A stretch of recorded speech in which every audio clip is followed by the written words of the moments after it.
Hello and welcome to AI Market News by LM. Before we jump in, a quick disclaimer. This explainer's audio is automatically generated by NotebookLM, an AI-powered tool. The reference sources used in this summary are listed in the description. As this content is AI-generated, there may be errors in proper names, pronunciation, or unnatural speech.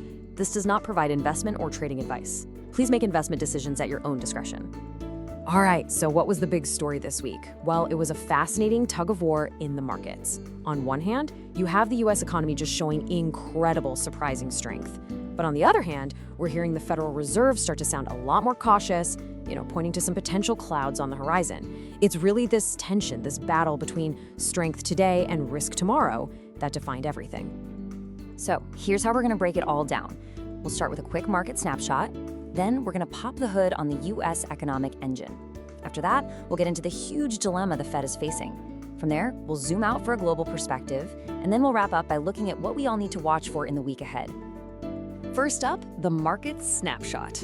And boy, was this week a perfect example of that push and pull between good news and some of that simmering uncertainty. So, looking at the scoreboard, both the S&P 500 and the Nasdaq actually ended the week in the red. For the S&P, that snapped a nice little 3-week winning streak. But the really interesting part is how the week ended. Friday saw a big rally. It was like a collective sigh of relief from the market after the latest inflation data came in exactly as expected. No scary surprises. At the same time, though, there was a lot of chatter about new tariffs, and that definitely injected some uncertainty into the mix. And yet, even with that, futures are pointing to a pretty positive start for the new week. Go figure. So what's really going on under the surface here? To figure that out, we have to look at the U.S. economic engine itself, because it seems to be firing on all cylinders, but it's also sending some really mixed signals. And the biggest signal of pure strength? It had to be the final estimate for second quarter GDP. It came in at a massive 3.8%. That's a huge number, and it was revised up quite a bit from the earlier estimate. So what's driving it? Well, the Bureau of Economic Analysis says it came down to two key things. Consumers kept on spending, and the US imported less. And here's a look at the fuel for that engine. This is the August report for personal income and spending. You can see personal income went up a healthy 0.4%, but look at personal spending. It jumped 0.6%. This just shows that the American consumer is still out there spending with confidence, and that is what's keeping this economy so incredibly resilient. Now, let's talk about the data that really got Friday's rally going. This is the PCE price index, which is the inflation gauge the Fed pays the most attention to. The headline number came in at 2.7% year over year. Core PCE, which strips out the volatile food and energy prices, was at 2.9%. But you know what the most important part of this slide is? Both of those numbers were exactly what the market expected. And in a market that's terrified of inflation surprises, boring is actually the best news we could ask for. Okay, so all this strong data, plus that still stubborn inflation, puts the Federal Reserve in a really difficult position. They're basically walking a tightrope right now, trying to balance the risk of inflation staying too high with these new risks that are starting to pop up in the job market. And we don't have to guess about this either. We heard it directly from Fed Chair Jerome Powell. In a speech back on September 23rd, he acknowledged how resilient the economy is, but then he dropped this super important line. He said the downside risks to employment have risen.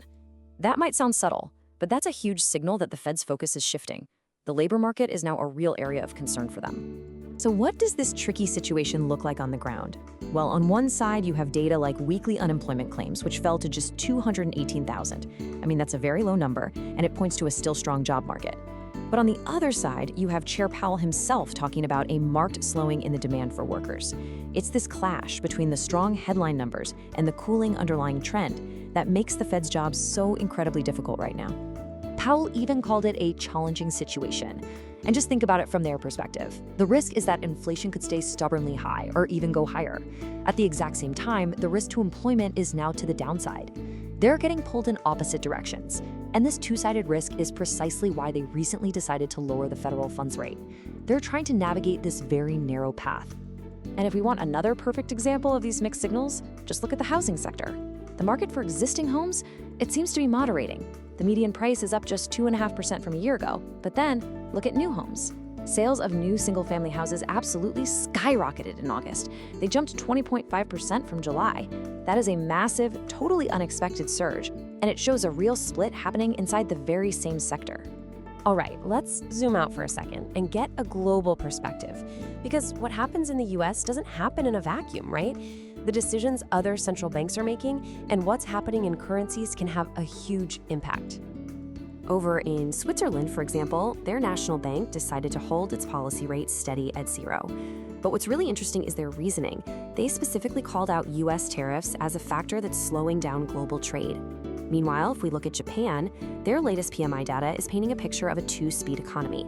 Their service sector is growing solidly, but their manufacturing sector is falling into an even deeper downturn. And as you'd expect, all these global cross-currents are showing up in the currency markets. We saw the euro gain on the dollar, trading up near 117. At the same time, the US dollar actually weakened against the Japanese yen, falling to around 149.5. These moves are a direct reaction to the Fed's more cautious tone and this mixed bag of data we're seeing from all around the world. Okay, so let's wrap this all up by looking at the week ahead. After a flood of information this past week, believe it or not, the coming days are packed with even more critical data that's really going to shape the market story. Looking at the economic calendar from investing.com, this last week of the quarter is a big one. On Tuesday, September 30th, we're getting consumer confidence and the JOLTS job openings report. Wednesday gives us the ADP private employment numbers and the super important ISM manufacturing index. But really, all of that is just the opening act. Because Friday, October 3rd, that is the main event. It's all about the US employment report. That non-farm payrolls number is without a doubt the single most important piece of data coming out this week.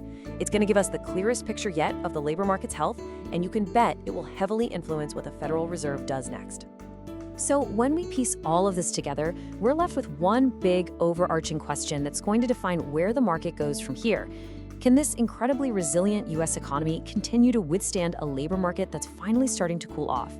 Plus all these growing global headwinds? That upcoming jobs data is a massive piece of that puzzle. We will certainly be watching that jobs report closely. That does it for our weekly breakdown. Thanks for watching. And don't forget to like and subscribe for more insights from AI Market News.